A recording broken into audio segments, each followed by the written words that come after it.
Pain changes us in ways we might not even realize. When life deals us hardship after hardship, it can feel like all that remains are scars and burdens no one else can see. Some of those scars are invisible, but they shape everything. The way we think, the way we speak, the way we love, and the way we protect ourselves from being hurt again. You've been through things that no one clapped for. You've survived nights that tried to break you quietly. And yet, here you are, still standing. If you're still carrying the weight of your past, this isn't about telling you to move on. It's about helping you see what that pain has quietly built inside you. Traits that may not seem powerful at first glance, but reveal a resilience most people can't imagine. Maybe you don't talk about what you've endured, but maybe, just maybe, you'll see yourself in what we explore today. These are the quiet traits of people who've suffered too much and still decided to keep going. So what does pain really leave behind? Not just memories, not just caution. It leaves behind patterns, quiet shifts in how we move through the world. These shifts become part of us, not weaknesses, but instincts. And sometimes we don't even notice them. We just assume this is who we've always been. But if we stop and look closely, we'll see that many of our deepest traits, the ones we rely on the most, were actually forged in moments we thought would break us. Let's take a closer look. Trait 1. Empathy that cuts through the noise. Some people walk into a room and instantly notice what no one else does. A slight change in someone's voice, a pause between words, a smile that feels just a little too practiced. This kind of empathy doesn't come from textbooks. It's born from nights spent hoping someone would notice you. When you've been hurt deeply, you begin to feel things others miss. You become fluent in silence, in body language, in "I'm fine." That really means, please, ask again. But empathy, as beautiful as it is, can be exhausting. Because when you feel everything, you carry more than your own weight. You're the one people vent to, the one who stays late to help, the one who gives, even when your own tank is empty. And you rarely complain, because deep down, you remember what it was like to feel invisible, and you silently promised never to let anyone else feel that way again. Reflection. You see others clearly, but do you let anyone see you? Trait 2. Hyper-independence as armor. I'll do it myself. No, really, I'm fine. On the surface, these sound like strength, but dig deeper and you'll find pain buried underneath. Hyper-independence isn't a personality trait.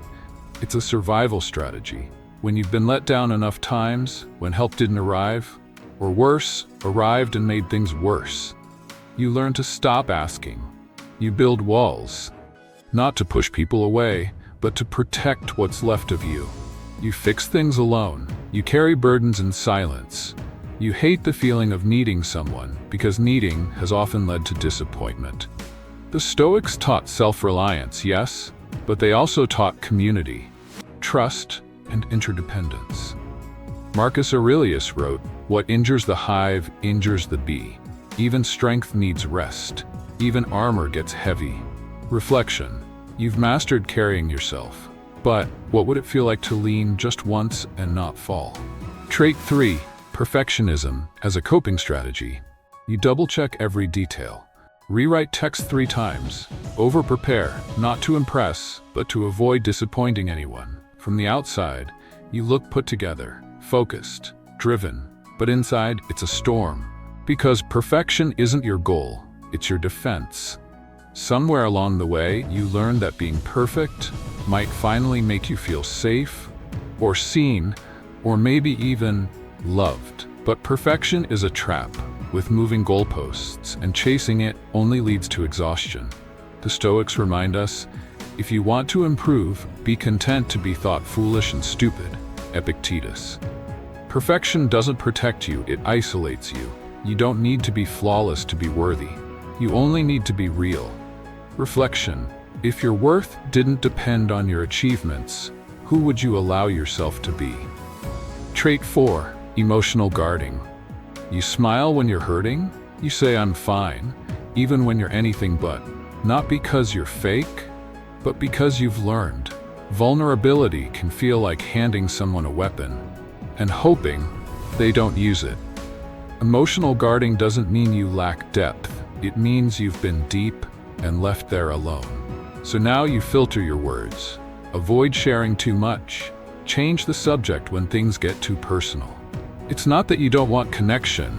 You just don't want to bleed in front of people who don't know how to hold your pain. But here's the thing.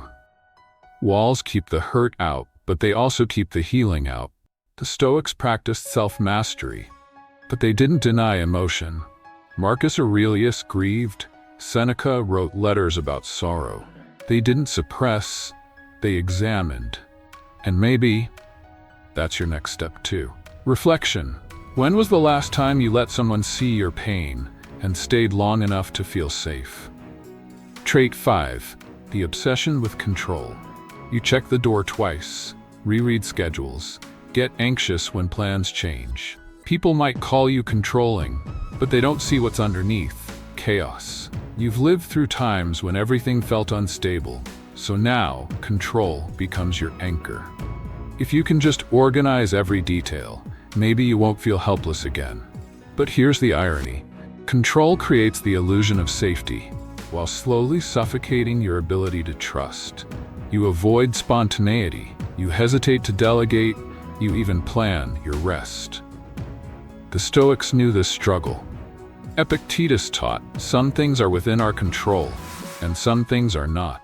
The secret is knowing the difference. Letting go doesn't mean giving up, it means accepting that not everything broken needs to be fixed, especially not by you. Reflection. If you stop trying to manage every moment, what might life surprise you with? Trait 6. Silent resilience. You don't call yourself strong, you don't post quotes or shout it to the world, but you get up again and again and again, even when you're tired, even when no one's watching. That's resilience. Not loud, not dramatic, but quiet, relentless. It's in the way you show up to work after a sleepless night, in the way you support others, even when you feel empty. People may think you're just doing fine, but what they don't see is that you're walking uphill with a weight they've never carried. The Stoics didn't celebrate flashy victories. They valued endurance, perseverance, consistency, not applause. Marcus Aurelius wrote, "The impediment to action advances action. What stands in the way becomes the way." And that's what you've done. You've made the pain part of your path. Reflection. If quiet strength had a face, would it look like yours? Trait 7. The search for meaning. At some point, the question changes from "why did this happen to me?" to "what can I learn from this?" That's when the shift begins, when suffering stops being just pain and starts becoming purpose. You begin to reflect, not to escape your past, but to understand it. What did it teach you? What strength did it reveal? Who did it shape you into? You start seeing patterns. Maybe your experience allows you to help others. Maybe your healing becomes someone else's roadmap. This is post-traumatic wisdom. Not just survival, but elevation. The Stoics believed everything, even suffering, could be useful. Seneca wrote, "Difficulties strengthen the mind, as labor does the body." And you, quietly, slowly, begin turning your wounds into insight. Not because you're perfect, but because you're willing to grow. Reflection.